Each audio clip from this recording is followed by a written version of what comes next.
Hello students, welcome to my channel.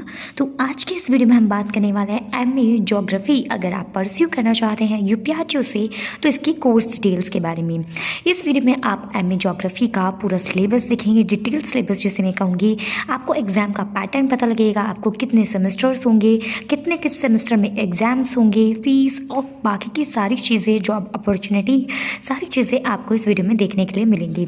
तो video को and तक देखिएगा और वीडियो अगर हेल्पफुल लगे तो वीडियो को एक लाइक जरूर दीजिएगा और नए हैं तो चैनल को सब्सक्राइब कर लीजिएगा, क्योंकि प्यार से रिलेटेड सारा इंपॉर्टेंट कंटेंट आपको मेरे चैनल पर अवेलेबल हो जाता है। सो गाइस, स्टार्ट करती हूँ प्रोग्राम डिटेल्स से। तो यहाँ पर प्रोग्राम डिटेल्स रहेंगी। कार्यक्रम का कोड जो आपका है वो है 201। मीडियम ऑफ इंस्ट्रक्शन, इसका मतलब आपका हिंदी, यानी कि जो आपकी बुक्स अवेलेबल होंगी वो आपको हिंदी में अवेलेबल होंगी।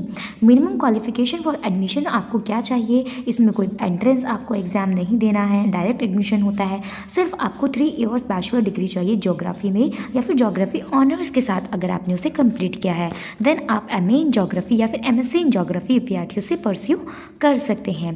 प्रोग्राम की ड्यूरेशन की बात करी जाए तो मिनिमम 2 इयर्स का प्रोग्राम होता है, मैक्सिमम 4 इयर्स आपको दिया जाता है। अगर आप किसी सेमेस्टर के एग्जाम्स नहीं दे पाते तो री रजिस्ट्रेशन के थ्रू उसे कंप्लीट करने के लिए आपको प्लस 4 इयर्स मतलब प्लस 2 इयर्स एक्स्ट्रा दिए जाते हैं। बात कर लेते हैं प्रोग्राम फीस की।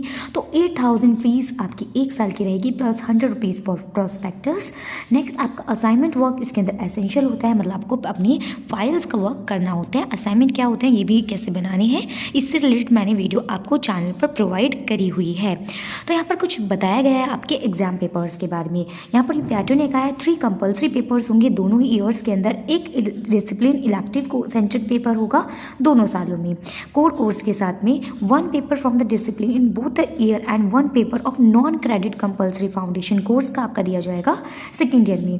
सारे जो पेपर्स होंगे वो 100 मार्क्स के होंगे, मतलब थ्योरी आपकी 70 मार्क्स की रहेगी। कुछ स्टूडेंट्स को ये भी कंफ्यूज रहती है, तो आप यहाँ पर मार्किंग स्कीम अपने चेक कर सकते हैं। 70 आपकी थ्योरी मार्क्स के लिए रहेंगे, यानी कि जो आपके एक्सटर्नल फाइनल एग्जाम्स होते हैं, सेमेस्टर एग्जाम्स, और 30 मार्क्स आपको आपके असाइनमेंट के लिए मिलेंगे। तो असाइनमेंट और आपके थ्योरी में सेपरेटली पास होना कंपल्सरी हो जाता है। Each theory paper will be of 3 hours duration. 3 घंटे का आपको समय मिलेगा अपना थ्योरी का पेपर कंप्लीट करने के लिए। कैंडिडेट्स को थ्योरी और असाइनमेंट में सेपरेटली क्वालिफाई होना होगा अगर वो इस प्रोग्राम को कंप्लीट करना चाहते हैं। अब बात कर लेते हैं इसके सिलेबस के बारे में। तो आपका जो सिलेबस रहेगा, इनके आपके सब्जेक्ट्स को पहले डिस्कस कर लेते हैं। डिटेल्ड सिलेबस भी हम इस वीडियो में देखेंगे। तो बात करते हैं एमए ज्योग्राफी की। तो यहाँ पर सेमेस्टर वाइज यूनिवर्सिटी इसको कराती है। फर्स्ट सेमेस्टर के अंदर आपको इन तीनों कंपल्सरी पेपर्स का एग्जाम देना होगा। स्टूडेंट्स को यही नहीं बता रहता कि उनको एग्जाम किस सब्जेक्ट का देना है। तो गाइस देखिए, ये आपकी कोर्स डिटेल्स में मेंशन होता है। आपको यहाँ पर जैसे कि इन 3 सब्जेक्ट्स के लिए एग्जाम अपना देना होगा। उसके बाद सेकेंड सेमेस्टर में संसाधन, भूगोल, जलवायु विज्ञान, समुद्र विज्ञान, इन तीनों का कंपल्सरी एग्जाम देना होगा। बात कर लेते हैं थर्ड सेमेस्टर की। तो यहाँ पर भी 3 सब्जेक्ट्स आपके लिए कंपल्सरी रहेंगे, जैसे कि दिखाया हुआ है। उसके बाद आपका फोर्थ सेमेस्टर में आपको 2 ग्रुप चॉइस मिलेगी। एक सब्जेक्ट आपका कंपल्सरी रहेगा, मानचित्र कला एवं सांख्यिकी विधियाँ। उसके बाद आप ये तो ग्रुप फर्स्ट चूज़ कर सकते हैं या फिर ग्रुप सेकेंड चूज़ कर सकते हैं, और दोनों ही आपके लिए कंपल्सरी रहेंगे, मतलब ऐसा नहीं आप इसको ड्रॉप आउट कर सकते हैं। तो यहाँ पर फोर्थ सेमेस्टर के अंदर आपका यूपीआरटीयू इस कोर्स को कंप्लीट करा देती है। ये इसका डिटेल सिलेबस है, इस पर भी हम अभी जल्दी आएंगे। पहले मैं आपको दिखा देती हूँ इसकी जॉब अपॉर्चुनिटी के बारे में, कि अगर आप एमए ज्योग्राफी करते हैं यूपीआरटीयू से तो क्या इसकी एम्प्लॉयबिलिटी हो सकती है।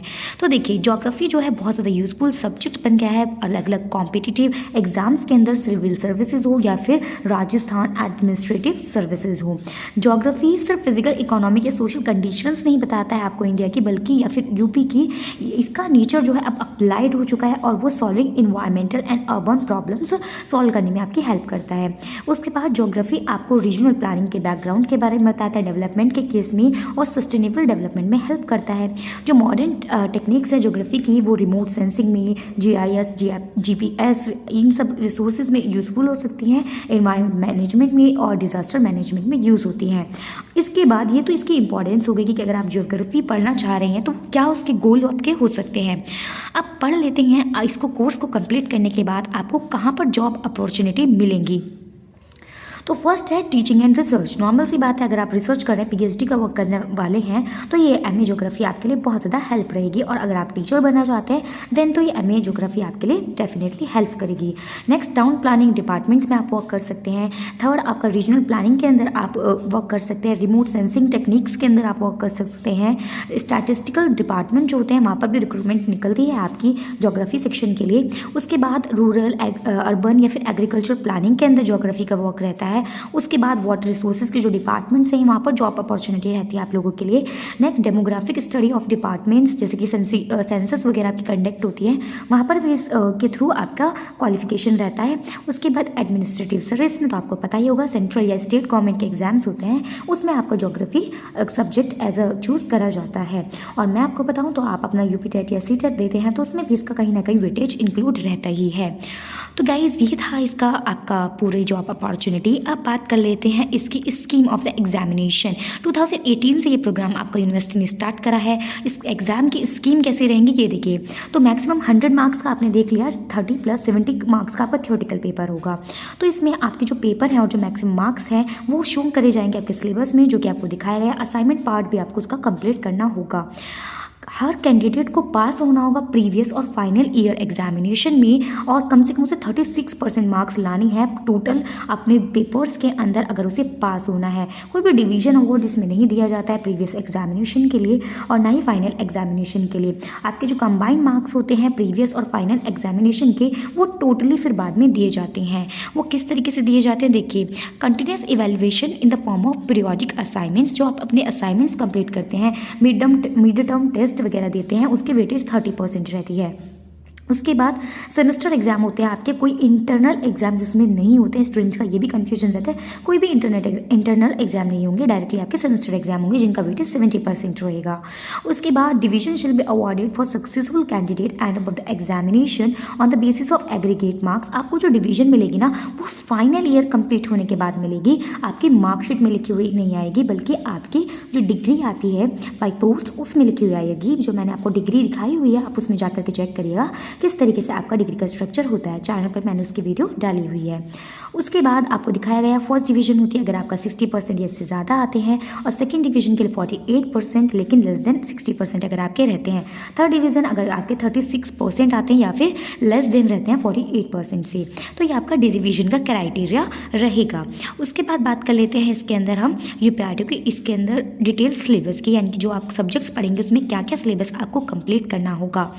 तो खंड फर्स्ट यहाँ से आपने चेक कर लिया होगा फर्स्ट सेमेस्टर के लिए कौन से सब्जेक्ट्स हैं, सेकेंड के लिए कौन से। तो यहाँ पर सारी सेमेस्टर्स का सिलेबस जो है वो कंक्लूड करके दिया हुआ है, तो आप इसका स्क्रीनशॉट लेके रख सकते हैं। यहाँ पर भू आकृतिक विज्ञान का परिचय, उच्चावच एवं अपक्षय अपर्दन, तो यहाँ पर आपको चेक करना है आपके कौन से सब्जेक्ट्स आपके फर्स्ट, अगर आप फर्स्ट सेमेस्टर में तो आप फर्स्ट सेमेस्टर का स्क्रीनशॉट ले सकते हैं, सेकंड में है तो सेकंड का लेके रख सकते हैं। तो यहाँ पर देख लीजिए आपका सारा ही डिटेल्ड सिलेबस यहाँ पर यूनिवर्सिटी ने दिया हुआ है। आर्थिक भूगोल के मूल तत्व, तो इसमें आपको इन टॉपिक्स को स्टडी करना होगा। तीसरा खंड के बाद ये खंड है आपका ग्रंथ की सूची भी आपको दी हुई है, यानी कि आप बुक्स को जो रेफर कर सकते हैं। अब संसाधन भूगोल के लिए आपका ये सिलेबस रहेगा, इसका आप स्क्रीनशॉट लेकर के जो स्टूडेंट स्टडी कर रहे हैं प्रेजेंट में उनके लिए बहुत ज़्यादा हेल्पफुल रहेगा। आप लोग के डायरेक्टली मेरे पास कमेंट्स भी आ रहे थे कि मैम ज्योग्राफी का डिटेल सिलेबस, तो गाइज इसको शेयर ज़रूर करिएगा। अगर आपके कोई फ्रेंड है यूपीआरटी में स्टडी करना चाहते हैं और आपको अच्छी लगी है वीडियो, तो वीडियो को लाइक भी ज़रूर करिएगा। चैनल को सपोर्ट करने से मुझे भी मोटिवेशन मिलेगी आप लोगों के लिए इंपॉर्टेंट कंटेंट लाने की। सो ये थी आज की वीडियो, आपके साथ मैं पूरा डिस्कस कर लेती हूँ। पहले सिलेबस आप स्क्रीनशॉट ले रहे होंगे, उम्मीद रखती हूँ, क्योंकि इसको नोट डाउन करना तो थोड़ा पॉसिबल नहीं हो पाएगा, तो आप इसको स्क्रीनशॉट लेकर के रख लीजिए और अपने एग्ज़ाम की प्रिपरेशन कर लीजिए। अगर आपकी बुक्स नहीं आई हैं तो आप सिंपली गूगल करके भी इन चीज़ों को पढ़ सकते हैं। इससे कोई प्रॉब्लम नहीं रहती कि अगर आप गूगल से पढ़ रहे हैं तो कुछ एरर आपके एग्जाम्स में आ जाएगा, या फिर आपको ऐसा तो नहीं है कि बुक्स में से ही आंसर लिखने होंगे, तो ऐसा कुछ नहीं है। आप डायरेक्टली गूगल से भी सर्च करके कोई भी इंटरनेट का सोर्स या फिर कोई भी और बुक अगर आपको उसमें टॉपिक्स दिखाई देते हैं तो वहाँ से भी इनको स्टडी आउट कर सकते हैं।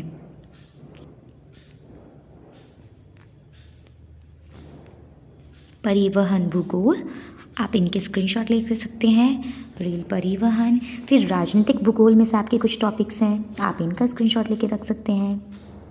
नेक्स्ट आपका परियोजना कार्य, और यहाँ पर आपका ये सिलेबस कंप्लीट होता है। उम्मीद रखती हूँ वीडियो हेल्पफुल लगी है। मिलते हैं नेक्स्ट वीडियो में। Bye bye.